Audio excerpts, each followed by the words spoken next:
Você sabia que existe uma forma mais fácil de aprender sobre velocidade relativa? Não? Então assista o vídeo até o final.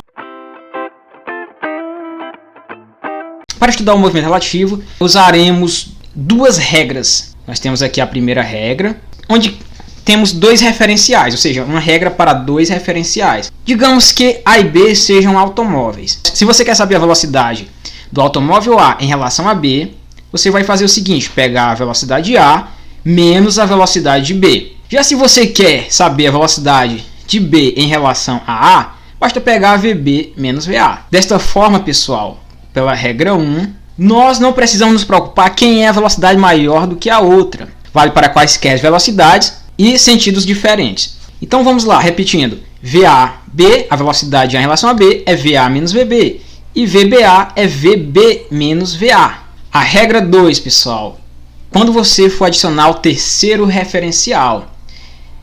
Pela regra 1, nós temos VAB igual a VA menos VB. E vice-versa, né? Com essa primeira regra, pessoal, nós podemos montar uma segunda regra, que nada mais é do que uma extensão da primeira regra. Você sabe calcular a velocidade relativa com dois referenciais. Agora com 3. Eu quero saber a velocidade de A, do automóvel A, em relação ao solo, digamos C. Tá? Ou então o terceiro referencial, C. E da mesma forma você quer saber a velocidade de B em relação a C. É simples, pessoal. VAC é igual a VAB mais VBC. Preste atenção aí, pessoal, nas letras em amarelo. Percebam que ó, VAC é igual a VA, aí B, mais VBC, que são as velocidades relativas de VA em relação a B, mais a velocidade de B em relação a C. Agora observem a velocidade de BC, que vai ser VBA mais VAC. Então, desta forma, você consegue incluir as três velocidades relativas entre esses objetos. Se você desenvolver o VAC, você obterá VA menos VC, da mesma forma. Basta desenvolver os termos da soma. Da mesma forma, VBC. Se você desenvolver os termos da soma, você vai obter que VBC é igual a VB menos VC. Ou seja, vai cair na primeira regra. Mas a segunda regra você perceberá pelos exercícios, tá, que vai ser bem útil. Por exemplo, o primeiro caso aqui, ó, temos aí dois automóveis com a mesma velocidade de 50 km por hora. Se o motorista que está no automóvel A observar o automóvel B, a sensação que ele vai ter em relação a ele é como se eles estivessem parados em relação a B. A em relação a B. E se o motorista de B olhar pelo retrovisor, o carro A, ele vai ter a sensação também que A está parado em relação a B. Assim, pela intuição, nós percebemos que a velocidade VAB, ou seja, a velocidade de A em relação a B, é igual à velocidade de B em relação a A, ou seja, VBA é igual a VAB. E concluímos pela intuição que isso é igual a zero. Agora vamos aplicar as nossas regras. Por enquanto, vamos esquecer aqui o caso C. Nos concentrando apenas nos referenciais A e B, nós temos que VAB é igual a VA menos VB, pela primeira regra. Ou seja, a velocidade de A menos a velocidade de B é igual a 50 menos 50. Tá? Já foi expresso lá no início. E VBA também é VB menos VA, que é 50 menos 50. E concluímos que VAB é igual a VBA, que é igual a 0 km por hora. Há uma observação lá embaixo, pessoal. VAB é igual a VAS, ou seja, esse S é do referencial do solo. Então, é igual a VAS mais VSB.